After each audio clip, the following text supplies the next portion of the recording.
Hello and welcome to Kody and Korbin Have a Podcast, a show where two roommates, Korbin and Kody, give their unfiltered opinion on one movie every week.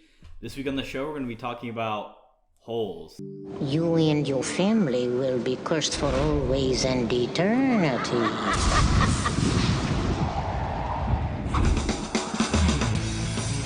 Walt Disney Pictures brings the award-winning book to life. Holes. My name is Stanley Yelnats. All my life, I seem to be in the wrong place at the wrong time. My grandpa says it's because of this 150-year-old curse. There's no curse on this family. There is on the men in this family. It's all because of your no-good, dirty, rotten, pig-stealing great-great-grandfather. Welcome to Camp Green Lake. Where's the lake? This is Stanley. Everyone in my family names their son Stanley because it's Yelnats backwards. Well, that's interesting. Did you tell him about the lizards? You don't bother them, they won't bother you. Usually. Now, to break his family's curse, It's destiny. he'll have to solve a mystery What do you say we dig one more hole? Why? I feel lucky. and find what's hidden at Camp Green Lake. What is that? As always, I'm your host, Corbin Zvokel. Yep, we're back. Sort of a big episode here. Episode number 10. Number 10. Double digits, big deal, right? Oh yeah, this is a milestone episode for us. And also I think a milestone episode in that we finally got you to watch Holes. So big moments all around, I'd say. Sure. Getting us started talking about why I picked this movie. It's a dumb kids movie, but I think similar to you liking The Princess Bride, this is me. This is the movie that I like, that I've always liked since I was a kid. I used to have this thing on DVD. We would watch it all the time. I think it's still to this day, this and School of Rock are just two movies that I grew up with that I can just watch anytime. I basically watched this movie 1.5 times today because I caught the last hour with you, and then I watched it by myself before that. I think it's got a really great cast. I think the soundtrack is really bumping as well. The "Let's Go Down, Let's Go Down" that song hits me. That song's fire as always. So what are your initial thoughts about this movie, Cody? Off the first watch. Obviously, you've never seen it before. What are you thinking? Yeah, I haven't seen this or your other one, School of Rock. So I need to catch up with your nostalgia movies. Just something off the bat. You keep on picking movies that are just one word. You picked Holes, you picked Her, you picked Moonlight. You need to watch other movies other than one worders. It's true. But yeah, obviously, my initial thoughts, obviously this is a kid's movie, so I don't want to dog on it too much. And also it's based on a book, so there's probably a lot of people who have read the book and are super nostalgic about that. So just off the top, I want to be I'm not a hater, all right? I'm just going to... Hey, unfiltered, man. Bash it all you want. No, I'm not here to bash it. I hated on The Princess Bride. You did. I'll say I mildly enjoyed this movie. It's a fun movie. It's a fun universe. The thing that gets me is really just the acting in this story. Both of those are a little sus from my first viewing. Also, I feel like it's so long for a kids movie. It's a solid 2 hours, which is fine. I don't have anything to do in my day anyways. The last thing, I actually really like soundtrack, so I back that. I'd probably buy, the CD back in the day if I saw this as a kid. 'Cause it's actually really good music. But yeah, I'll get into a lot of the other stuff in our next category as well.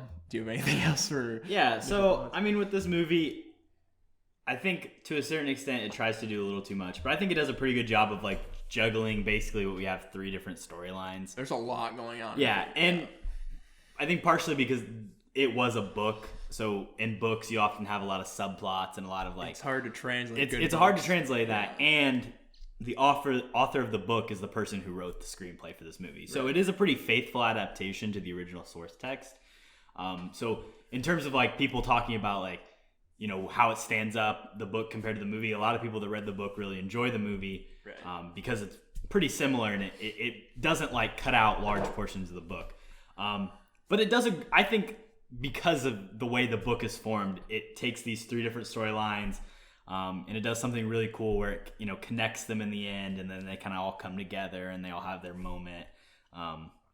Whether or not you like that, it does do that. It also, like you said, it creates a little bit of its own universe, making up, you know, like the yellow spotted lizards, and it's got Clive Livingston, the Sweet Feet guy, and Kissing Kate Barlow, like all these characters that just like exist in this world beyond just like our main characters of Stanley and Zero and all that. So yeah, those are my initial thoughts. You want to get into what we think the stupidest part of this movie is? You stupid. They're not. I definitely have a few things here. I'm sure you do as well. I'm sure we have a bunch, so we can talk about it. Right. Stuff individually. But yeah, you stupid. Where do we begin in this movie? My goodness. Let's start at the beginning, the whole trial process. Right, yep. My first thing as well. I guess they're just throwing kids in jail for, you know, they also have no proof that he just stole the shoes. Right. What do you think about that? Yeah, so I was just going to say, like, the entire setup of, like, how he gets to camp is definitely, as you said earlier, a little sus. The shoes just land on him, and then they see the poster, and that's, like, all the evidence they need. They're like, oh, you're a Sweet Feet fan. You're donezo. And then, the judge is like, either you can go to Camp Green Lake or you can go to jail. And this kid's like 15, 16. I don't think he would get sent to jail for stealing some shoes. But, hey, man, the judge, he stole from a homeless shelter. So I guess that's a pretty serious thing. And the shoes are probably worth a lot. So I guess maybe it's grand theft. Yeah, but there's no actual evidence that he stole. Right. They just catch him with them. Anyways, yeah. The criminal justice system. That leads right to my next one, which is just the camp as a whole. How did this get set up to where this girl is going to the government for like juveniles? I don't understand that. I get it, it's just like the start of the movie, and I'm just griping on it for no reason. But I mean, it's dumb. I can't say it's not dumb. Yeah, and then the other thing is they sentenced him to 18 months, and like I don't know if it's a long time. It's a long time, and I don't know if at some point he goes to school or like he's still like you can't just sit like. My sister worked at the YSC for a really long time. Like those kids still had to go to school even though they were in like a juvenile detention facility. Like These guys are just digging holes all day and there's nothing. Like Zero can't even read. Yeah, they're criminals. They don't deserve an education. I guess. Hey, 2006 was a different time. What else you got? Yeah, sort of just the overall tones of the movie now. I mean, everything in this movie is just dumb luck, dude. Like, I can't even wrap my head around it because basically everyone in this movie is connected or related some way. I felt like for a little bit there I was watching a Star Wars movie. Everyone at all time has to be related. Obviously there's a lot of moving parts, but the last thing at the end, I don't know if I just don't understand it or it doesn't make sense. You want to walk through it or no? Yeah, I don't get why his name was on the thing. I get that he got robbed by the kissing girl, and then she just put her treasure in there.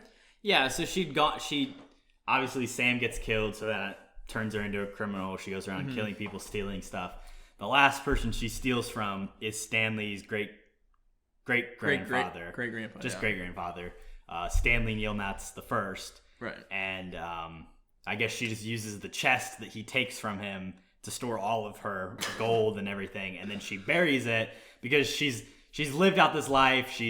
I get why killed she buried people, it. and at that point and obviously we see her then basically kill herself because she's done everything she set out to do and she's done. Yeah, the thing is that's the biggest coincidence of all time that they continually named whatever his name is Stanley over and over and over again. And just the last person she robbed, she's gonna put all of her crap in that chest with his name on it. I get it's a kids movie, but that's dumb as hell. I think the big coincidence is the Hector Zeroni, Madame Zeroni. Yeah, that's sus as well. breaking the curse. I mean that's the whole point though. Like it's supposed to be that he's continuously having bad luck, and then the very moment when he finally carries the Zeroni descendant up the mountain and sings the song and lets him drink from the stream, that the curse is broken and then all their luck turns, the shoes, all that stuff. But I mean, fair enough. It's definitely, we talked about it a lot in our early episodes, but what's your favorite term in movies? There's a lot of ex machina. There it is. There isn't just one that's obvious. It's just a continuous cycle. It is a lot of just like, here's some plot BS. But I think that's fun, you know? They all connect, and you see Kate Barlow and his dad and Madame Zor. Like, it's cool the ways that the stories connect. And Zero finds refuge under the boat, and he drinks sploosh, which is the peaches that Kate Barlow made, and all that stuff. So I actually really like the Kate Barlow stuff. I think that was my favorite part of the movie. The montage of her riding around is pretty cool. Yeah. I like her moves a lot, and I get that this movie isn't focused on plot too much. I think it's just a sort of a fun way to connect everything at the end, which I do like. Probably my favorite like throwaway thing at the beginning is when Sam is selling all of his onion stuff, and the guys come, and like one of them gets bitten by a lizard, and he's like, "Oh, you need some of this onion juice. It'll keep the lizards away." And then later they eat all the onions, and that's what saves them from the lizards, you know, going after him. The one thing that beyond we've talked about, they don't go to school. The whole criminal justice system is a sham in this movie, and in real life. The thing that I think about this movie is this movie just like loves its dissolve transitions. They're all over the place, which, like in filmmaking, you use them to show like a passage of time or flashback or whatever. But this movie, they're all over the place. It's always dissolve transitions. And then also there's like the weird like slow motion moments where like they shot it at a regular frame rate but slowed it down. So it's like this, slowed it down. So it's just super choppy slow motion. Those are some interesting choices. The dissolves, they use that a ton of the prequels, the Star Wars as well. So maybe a lot of producers from those movies came over here. Yeah. Interesting. So, director of this movie also directed The Fugitive. So did he? Yeah. Oh man, it's very strange. Big glow up. Jeez. Yeah. Respect.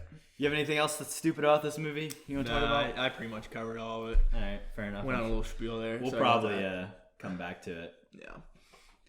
All right, so now we're going to move on to our favorite characters. She is very gorgeous to me. I've got two. What about you? I've got a couple. You can go first. All right, I'll get started. Of the like D-Tent boys, my favorite is Zigzag. First, I think he has the coolest nicknames. Which one's Zigzag? He's the white dude with like the long crazy hair, and he's got the crazy eyes. Is that the guy Shia Labeouf fought? No, because they pull him off, but that's not Zigzag? No, he's the guy that goes, they find the lipstick, and he's like, "Oh yeah, that's Keith Barringer. He was in my math class." Oh, okay, yeah. That line, I like that a lot. He's got the crazy hair and the crazy eyes. Also early in the movie when Stanley's talking about him stealing the shoes, he's like, "Oh yeah, the part you didn't mention that was he killed the guy first, right?" Like, this dude's clearly a psycho. The crazy kid. I love him, yeah. He's very unpredictable, and he has acute paranoia.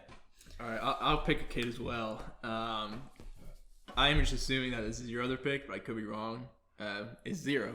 He's a silent badass. I mean, he likes to dig holes, man. I like digging holes. Yeah. Then you're in the right place, buddy boy. But yeah, I mean, putting away all the relative stuff, I just think he's sort of the most interesting character in that, like, he's trying to better himself by learning how to read. He's just in a terrible spot. He's been homeless for a while. He's lost his mom. And then him and Shia Labeouf actually developed this super cool, I think, friendship that obviously carries to the end of the movie. And yeah, he was by far my favorite character. Yeah, I like him. My favorite moment with him is when he smacks Pendansky with the shovel. Sticks him with the shovel. So badass. And he's like, D-I-G, dig. I think that's my favorite. That's a great moment. I didn't have him down. And then my second one here is Sam, played by Dule Hill. Big Psych fan. Yeah. And I really love this character. He's suave as hell in this role. When she's reading the Annabelle Lee poem by Edgar Allan Poe, and he comes in with the "By the Sea, Annabelle Lee."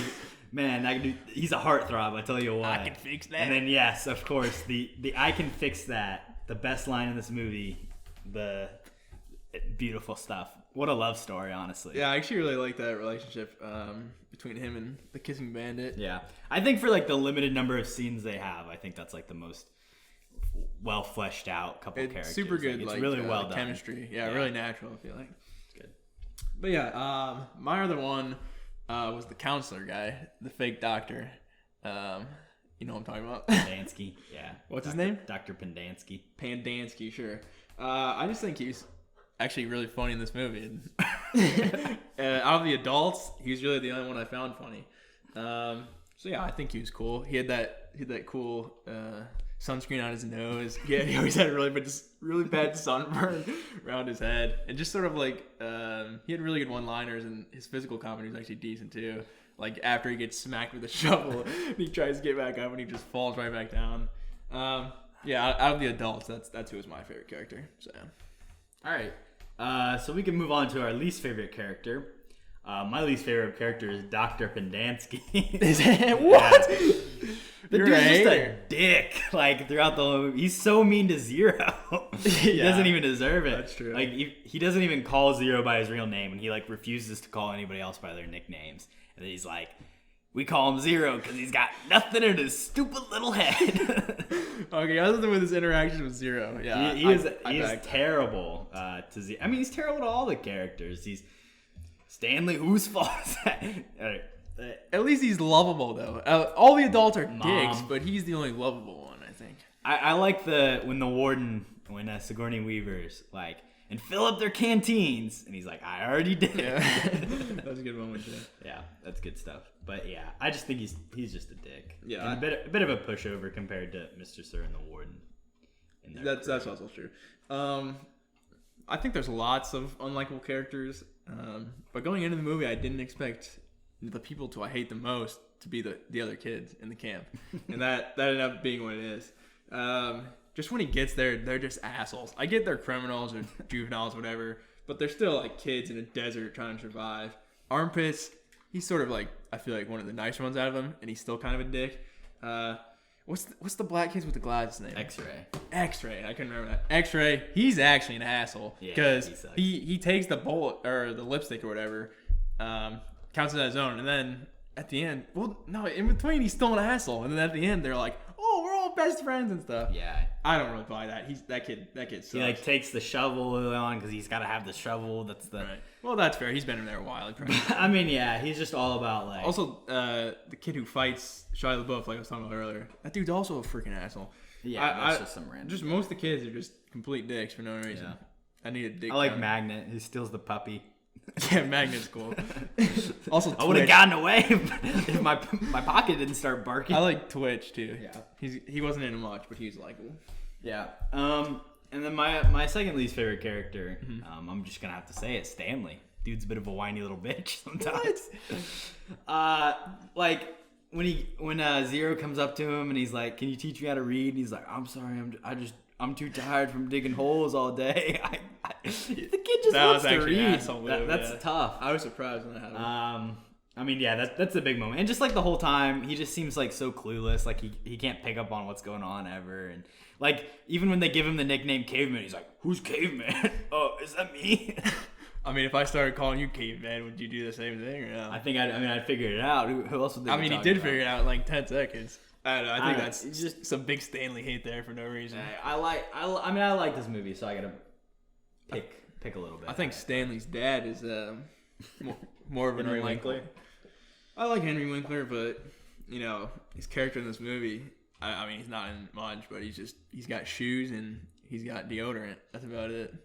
Do you have any other characters you don't like? No, that was it. I got one more. Go for it. The chick that Stanley's great grandfather is like in love with and is trying to marry for the pig. It's like at the very beginning of the movie. Oh yeah, fuck that chick. That girl sucks. She's like, her dad tells her she gets to choose who to marry. And which pig is bigger? They're the same weight. I'm gonna think of a number between 1 and 10. Yeah. Shut up. She sucks. That chick sucks. Yeah. Honorable mention for her. I'm with you there. She's not in the movie very much, but I forgot about her. All right, Cody, who can act? Wow. All right, we're going into acting, which could be an interesting category. Again, sort of the reverse of what I was talking about last category. I came into this movie thinking, oh, it's a bunch of kid actors. Like, it's not going to be good, but it's a kid's movie. The kid actors are sick in this movie. Specifically, Shia LaBeouf, it's his introductory movie or whatever, where in the credits it says, introducing Shia Labeouf, which that means like it's his first movie, basically. Right, yeah. He'd been on Even Stevens, and he was filming Even Stevens at the same time as this, but this was his first movie. I haven't seen Even Stevens either. So it's just a TV show. I mean, dumb TV show, but yeah. I mean, out of all the kid actors, he's obviously the best, but I think as a collective, they're actually really good. It's like supernatural, like sort of ragging on each other. Like I feel like a bunch of boys would do at a camp like this. And yeah, I mean, I don't think there was any moments where I was like, oh wow, they should have done another take because that was kind of bad. I know I've only seen this movie once, but yeah, I think Shia LaBeouf, I wouldn't be surprised if this dude was nominated for an award, dude. Got great emotion throughout. Him and Hector at the end, hugging it out, throwing down. The only thing, the weird thing is that like none of these child actors did really anything. Went on to do. Yeah. Zero did like a little bit of stuff, but like the rest of them, this is basically the only thing they did. That is strange. Yeah. So I think they're actually really good. Yeah. I guess that's just the plight of being in like a Disney Channel live action movie about a book. Yeah, but a lot of Disney actors go on and do a lot of things. I don't know what to tell you. I'll get us started here with this isn't probably a controversial statement, but I think Jon Voight in this movie is good. Is good, yeah. I would call that controversial. I just mean he's a good actor, not controversial probably, but sure. I just think he's so committed to the character. That's method acting at its finest. The accent, amazing. Wouldn't want it to be any different. The sideburns, the walk, his line readings are superb, and I would never replace him. And when we get to that category and you try and replace him, I'm going to be very angry with you. I think the nostalgia is blinding right now. Very early on, when he says, "I was like puke from a mule, been ruminating on asparagus for 2 weeks," and I think that's just beautiful. Thought he delivered that line beautifully. Also, when he's like, "I like to run a tight ship. Punishment and reward." The only lines I really like from him are, "I quit smoking last week or whatever, so I eat sunflower seeds now." That's about it. Is that your only good acting? I got no, that's it. Yeah, I only had one. Okay. Well, we'll just move swiftly along. Who can act? My opinion! Yeah, guess who can't act is? Jon Voight. It's the main man, Jon Voight. Off the top, I want to say I'm actually a big fan of Jon Voight. Haven't seen him in a ton, but he's in National Treasure, and he's really good in that. Dude, we should do National Treasure. I should pick that. We can do it tomorrow. But yeah, dude, Jon Voight is just straight up bad in this movie. I don't know what else to say. What? There was a movie that we did where I said that was the worst performance I could think of. Whatever it was, I think Jon Voight matches it. I don't know what movie it was. It must have been something in The Last Jedi. Luke in The Last Jedi? No, I didn't. I don't know. But yeah, his acting's just not good. The part, his verbal acting, decent. It's Jon Voight. His physical acting, I don't know what the hell this guy's doing in this movie. The scene that sticks out is the one right at the end where he's trying to hide. And it's so funny though. He just has like his arms up. I think it's hilarious. It's so cringy. It's so bad. I get that it's a kid's movie and he's supposed to be this big like fun dumb character who's just like there's sort of physical comedy, which I'll get to in my replacement. Actually, somebody who's good at physical comedy. But yeah, I mean, I'm sorry, Jon Voight. Like I said, I like you, but you're just not good in this movie. So yeah. What do you think about that? Sort of what you said before. Agree to disagree. Yeah, I think it's pretty. You got nostalgia goggles on, I think, but that's fair. Is Angelina Jolie Jon Voight's daughter? No, maybe. I don't think so. I think so. Yeah. Really? Yeah. Oh, good for him. Okay. Who's your worst actor? Well, this is funny. I think it's Zero. and for one reason only, and it's the whole I can't read bullshit. He does not pull off very well. And I get that's probably very hard. It's hard to be an illiterate person who can clearly read. But even the line where he's looking over his shoulder and he's like, "I don't like it when you look over my shoulder, read over my shoulder," and he's like, "I can't read." That's so cringy to me. And then when they're under the boat and he's like, what's Mariola? It's just not. I don't like it. I think just all the illiterate bullshit. Yeah, it's probably hard to act. To be fair. No, definitely. I think at the beginning where he's over his shoulder, I think his eyes are like moving across the page, like he's actually reading. Yeah. So he's like, I can't read. Like, and then like even when he's like doing the. Like, what does ROCK spell? I was just gonna say rock. He's like, is it rock? Shut up, you knew what it was. Exactly. That he does not pull off well, which is like quintessential to the character. So yeah, you're probably right there. I think otherwise he does well. Like when he's doing his whole like I'm tired and I can't get up the mountain. That's pretty good, and he is very funny in this movie. For whatever, however old he was, like 14, 15, 16. Yeah, pretty good performance, but yeah, for sure. That's a tough thing to pull off, I think.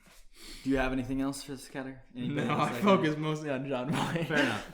All right, we can move on to Kody versus. Ding ding ding ding ding.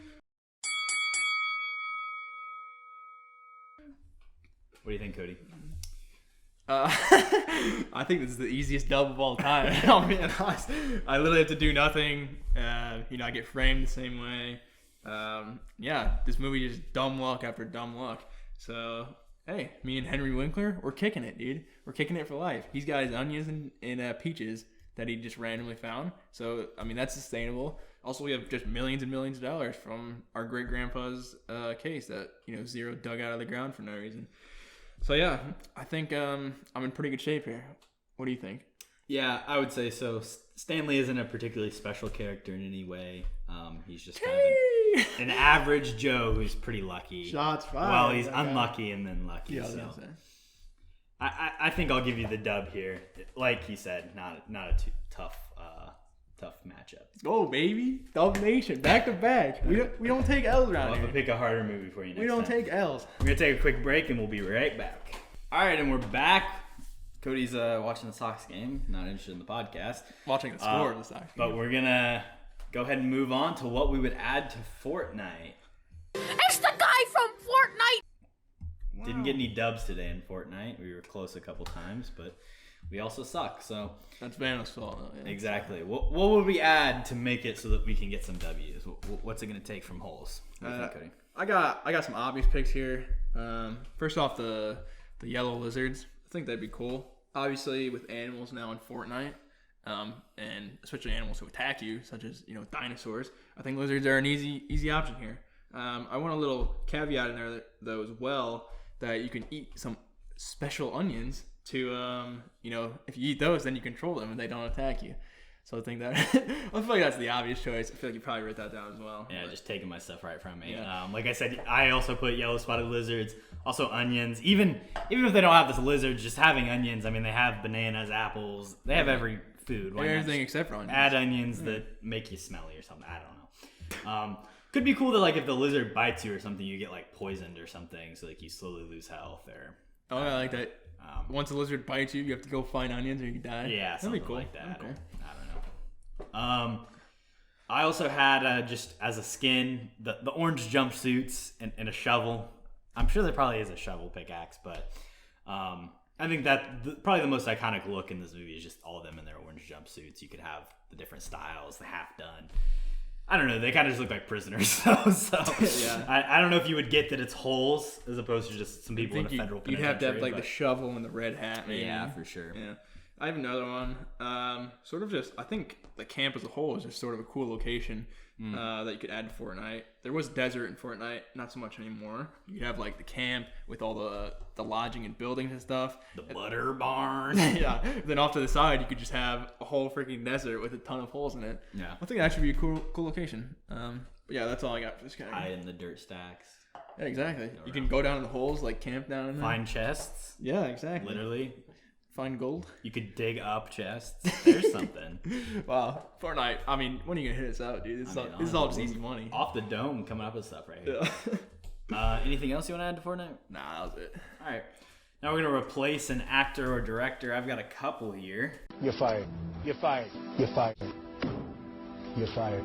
I have two as well. I'll go ahead and get us started. I feel like this is probably the most vanilla choice, but if we're trying to add a little bit of star-studded power to the cast, which is always great, let's make Whoopi Goldberg play Madame Zeroni. Okay. Whoopi can do a bit of the mystical thing. She's been in some movies like that. I think the Poltergeist or something.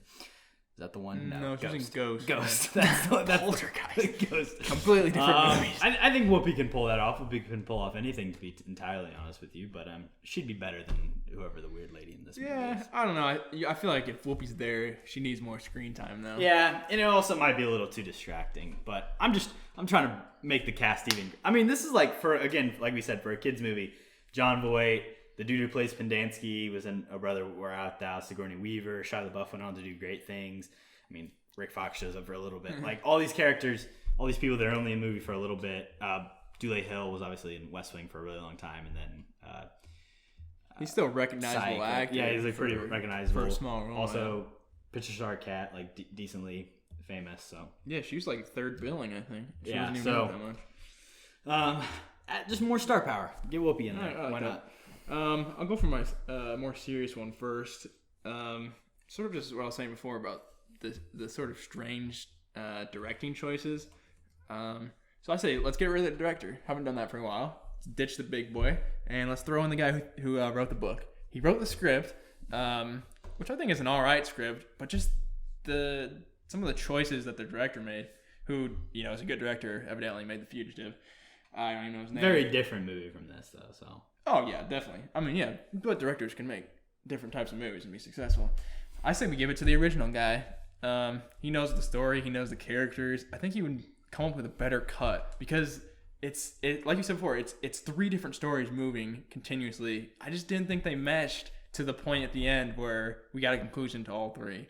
And I think maybe the writer of the book, the OG, would know how to do that. Louis Sachar. Yeah, so I want to throw him in. My only thing with that is like I was reading some reviews and like the biggest complaint a lot of people had was like this first time screenwriter that wrote this doesn't really know how to write a movie. He knows how to write a book and like focus too much on the subplots in the screenplay. So I feel like also just throwing a guy that's never directed a movie probably not a great idea. How about we throw him in as director, but ditch his script, get someone else to write the script. So we can talk about this. This isn't in the trivia section, but originally like they had someone come in and write a script where they like set this in like a post-apocalyptic world, and like there was this whole like weird other thing that they were doing with the movie. I could see that because it's a different, it's a strange universe. But yeah, that'd be an interesting. But take. Then they just brought in Louis Sachar, like just write the script for the book that you wrote. So that's interesting. I feel like they should do that more, or at least like let him write it and then punch it up a little bit into more of a movie. But I agree. I don't know. I'll move on. Also, I think I mean Steven Spielberg would probably direct this movie pretty well. That was one of my thoughts as well. Yeah, I think he would. This is like right up his alley, like a movie he would do really 100%. Well. 100%. Obviously, it's Spielberg, so I feel like that's just the easy choice, right? Yeah. So I didn't put it, but just throwing it out there. Fair. So obviously Rick Fox plays Clyde Livingston. Are you getting rid of Rick Fox, the sweet feet guy? But I was like, why not put a real baseball player in for him? So my pick, I was looking at some baseball players popular in the 2000s, and I decided to go for Carl Crawford. What? Interesting choice, terrible, right? I don't know about his acting skills or anything, right? But he led the majors in triples for 3 years in the American League, I believe. So he's a guy that's actually believable as a guy who could maybe hit 4 triples in one game. So let's put Carl Crawford in. The problem with Carl Crawford is he's a snake. He went from the Rays to the Red Sox. He bought out and was terrible there. If you're gonna throw, this was before that happened, so yeah, sure. If you're gonna throw in a baseball player, I say go with Ichiro, dude. That'd be such an iconic role. I mean, yeah, that would be cool. And he's fast. He had a lot of triples. But yeah. When did he come into the majors? I don't know, probably like 2004 or something. Yeah, it might just be a little too late. No. He was 2001 Rookie of the Year. 2001, there you go. So it's even better timing. Oh, that works, I guess. Yeah, Rick Fox. I thought if you want to get someone a little handsome, maybe just put Derek Jeter in. That would have worked as well. Yeah, I think you definitely could have gotten rid of Rick Fox. I went after the big boy though. Let's hear it. Let's get Jon Voight the hell out of this movie. On. Absolutely. And tell me, who do you think of when you think of slapstick comedy in the early 2000s? I don't know. You're probably gonna say like somebody related to Adam Sandler. I'm gonna say the man himself, the Sandman. Give me Adam Sandler. That would be so bad. First off, let's get rid of the dumb hair and the dumb, whatever sideburns or whatever. No. Just not a good look. He's got to keep the sideburns. No, dude. I get in the book, like, you can visualize it, so it makes it fun. I don't know if he has him in the book. He probably does. Yeah, but in an actual movie, though, his hair just looks so dumb, and it pisses me off every time I see him. This has nothing to do with Jon Voight. But yeah, Jon Voight, just get him out. I mean, Adam Sandler, he's the king of comedy. Early 2000s, this is in his wheelhouse. A fun kids movie. He works well with kids. We see that Big Daddy. Obviously, don't laugh at that. That was a good argument. I mean, there's no reason not to put Adam Sandler in. Jon Voight, he's too serious. I think you said he committed to the role really well. I don't need a guy committing to a role well here. The kid actors need to commit because they're going through some emotional stuff. The adults are just the comic relief, basically. And yeah, I think Adam Sandler's a great choice. I think that's an awful pick. Why? He can't do this. I mean, he can. There is no serious. Well. There is no seriousness with Jon Voight. He's got to be a little bit more self-serious. Like Adam Sandler would just make this too much of a joke. Jon Voight makes everything a joke. All the focus would be on Adam Sandler. He would take away from the kids. No, I don't buy that either. Every scene with kids in it would be about Adam Sandler, and I think that detracts from at this point. I think Jon Voight's able to fall back into the background a little bit. I'm always looking at him with a stupid air. So. I mean, hey, you're just jealous. I just think it'd be interesting with your dumb to see him in this movie. You wish you could grow sideburns like that. I can. I got one more here. Not that I think Patricia Arquette is bad, but I was thinking, people around the same age range, blonde women, Nicole Kidman. Okay. I just think that'd be interesting. I like just throwing different people in, see what it would look like. She's done a little bit of like the classic, Cold Mountain. She was playing a woman in the 1800s, and let her ride around on a horse. Patricia Arquette couldn't ride a horse before this movie. Maybe Nicole Kidman could. Maybe they could have saved a little bit of money trying to teach her how to ride a horse. Fair enough. I like her as the school teacher, but I don't like her as much as like the Kate Barlow. Like those scenes, some of those scenes where she's like, the montage is really badass, but like when she's actually acting and like shooting the people and kissing them, I don't think it's good. Yeah, she probably got cast because there's more screen time as the school teacher and stuff. Yeah, I don't think her turn was maybe as believable as maybe Nicole Kidman would make it. So yeah, I like that pick. All right. Anybody else? You said you only had two, right? No, those were my two. Yeah. All right, so now we're gonna move on to our IMDb trivia. Right. Naked grandma. Naked, huh? This movie didn't have a lot of great stuff, but some fun facts we'll throw at you. So those onions, I was watching the scene when they started eating the onions up on the mountain. Yeah. Obviously, they were not eating real onions. They were eating apples in edible covering. So I guess that can make you feel better that they weren't eating raw onions. That doesn't surprise me because, like, if they're straight up just eating onions, yeah, that'd be pretty good. They said it was the sweetest onions they'd ever tasted. Yeah, but they're not real. Well, none of it's real, Cody. It's a movie. I know. Hector Zeroni, aka Zero, is the only member of the D-Tent Boys to never call Stanley caveman at any point in the movie. Interesting. That's some good trivia. I like that. Yeah. Throughout the movie, Mr. Sir condescendingly tells the boys that Camp Green Lake is not like the Girl Scouts, and then at the end of the movie, it becomes a girls' camp. So, irony. Proved him wrong. Hey, this is the Girl Scouts. I also forgot his name's Mr. Sir. That's funny. You're telling me Adam Sandler isn't Mr. Sir, dude. That's hilarious. Mr. Sir's great. Yes, Mr. Sir.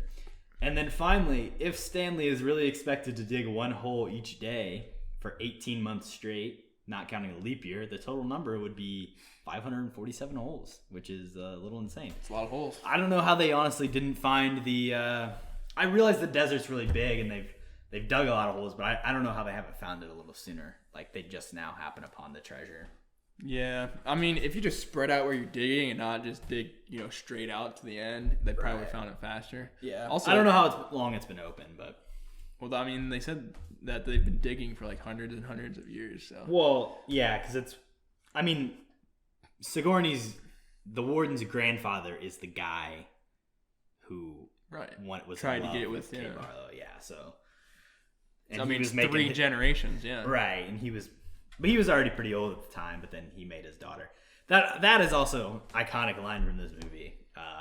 I'm tired, Grandpa. Well, that's too damn bad. That's all right. That's probably my favorite line in the entire movie. I had to bring it up. All right, that's the end of my trivia. Do you have anything that you want to share? I had nothing to bring this week, sorry. You watched the credits, I guess. You saw that this was introducing Shia Labeouf. Yeah. That was my IMDb. All right, finally, moving on to the ratings out of 69. You're gonna look at me and you're gonna tell me that I'm wrong? Am I wrong? It's my favorite. Cody, go ahead and get us started. How brutal are you gonna be? Yeah, so basically, this isn't gonna be anywhere in the 50s for me. It's a fun movie. Actually, I would probably watch it again. So I'm gonna put it above The Last Jedi. Just a 38. Yeah, that's pretty low. And then my next lowest is Spider-Man at 44. I'd say this movie and Spider-Man are probably around the same.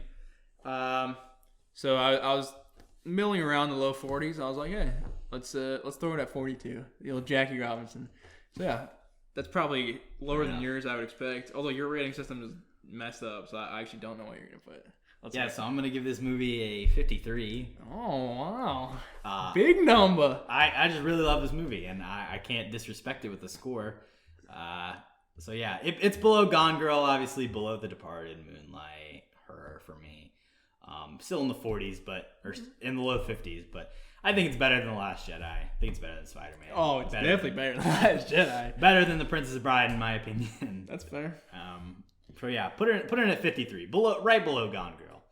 I think obviously two very different movies, but that's where I'm going to stick it. So our show rating has it at a 47.5, which makes it this third lowest. Third lowest above The Last Jedi and Spider-Man, which are tied. The Princess Bride is higher. Let's go. Dolph. Spoiler alert, we did record this podcast very closely to the last podcast. Yeah. Do you have any recommendations maybe you want to recommend National Treasure or your other favorite Jon Voight or Shia Labeouf or Sigourney Weaver movies? I would definitely recommend National Treasure. Shia LaBeouf wise, I'd say actually the first Transformers is sort of hated on. I think it's actually a really good movie. Obviously everything after that, pure crap. Sort of like the Fast Five thing we're talking about, where everything gets grouped in. Sigourney Weaver, Aliens, really good in that. I like the second Transformers movie, I think. You like Revenge of the Fallen? Yeah. Yeah, you haven't seen that for a while. It's that's true, I haven't. Absolute piss. We should do that. Is that the one where the other girl shows up? He has like a new girl? No, that's the third one. Oh, the second one is where there's racist robots and there's like a big robot with balls and that one Italian guy's like he goes go for the balls. Hit the missiles with the balls. It's terrible. Yikes. Okay. But yeah. Any recommendations from you? I can't really recommend Shia LaBeouf as a person. He's gotten into some trouble recently and, had some allegations go against him. So I don't want to condone anything that man's done in the recent times. But I do think Honey Boy is a pretty good movie. Talks a lot about, this time in his life when he would have been filming Holes and Even Stevens and kind of the effect that his abusive father had on him. Really great acting, real well written. I do enjoy that movie a lot. Also great child acting in that movie. Noah Jupe. He's also in A Quiet Place. And A Quiet Place Part 2 comes out here soon, in a couple weeks, so I'm excited to see that. Other than that, I started watching Another Round, the Oscar-winning best foreign film from this past year. So far, I don't really have an opinion on it, but I'm sure I'll come back to you in the next episode, let you know what I think. Mads Mikkelsen, so my boy. He's got a terrible voice. It's all in Danish, so oh nice. Having some trouble. I'm translating as we go. Yeah. Subtitles, that's beautiful funny. Thing. Anything else you wanna throw out at the end, or? Yeah, I'd also recommend National Treasure 2. Which one's better? Oh, the first one's better, but the second one is actually pretty good. I think it's hate. Who's the girl in those movies? I don't remember her name. She's decent. I don't know how they haven't made a third National Treasure. If I'm being honest. Surprising, honestly. Those movies, I would pay countless monies to see them. Diane Kruger. Yeah, Diane Kruger. She's in she's in Inglourious Basterds. Yeah, that's her big thing. Yeah. But yeah, just go watch National Treasure. We might do that for our next couple of movies. Maybe. We'll see. I might pick it. You don't have a choice, so. Well, it's better than Grown Ups. Nah, I'm doing Grown Ups next, by the way. So definitely not. That's coming out next week. We're doing Grown Ups. So if you love Adam Sandler, like me, show up next week. It's going to be fun. Anything else? Appreciate you capping with us, as always. Double digits, baby. We love you guys. Back to back Disney Plus movies, right? Shout out to that. Shout out to Disney Plus. Nope. Fast Five is not on Disney Plus. Oh, I'm going to cut it there. Okay. Stay capping. See ya.